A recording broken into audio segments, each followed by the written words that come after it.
generally speaking, despite progress, there's still clearly work to be done in increasing this kind of gender diversity in tech as a whole. But what would you say are some of the kind of actionable steps companies can take to support women in, entering these fields? One of the most important things that you can do if you are recruiting, if you're doing any kind of hiring for data roles, is to make sure that you have a diverse pool of candidates to choose from. I think it's really important that if you don't have enough women applying, then you need to go find them. And then after that, definitely do not take gender into account in the recruiting process. I'm not in any way arguing that you should sort of hire women to have more women in your team. I think that's a terrible idea, and I think no one wants that. I would certainly not want to be hired because of my gender. But I think kind of forcing yourself to have enough female candidates at the top of the funnel is a great way to kind of overcome biases around, for example, women are less likely to apply for roles if they don't tick all the boxes. But then I think it's also really important not to just try to recruit more women, but to try to make the ones you have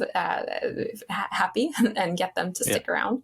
I don't think there's anything specific you need to do to target women, but I think it's very important, as a manager, as a leader of teams, to make sure that everyone in your team is basically happy, that they're respected, that they feel they're doing meaningful work, that they're respected by their colleagues, that they can kind of make their voice heard, and that they can kind of share opinions that might differ from what everyone else thinks.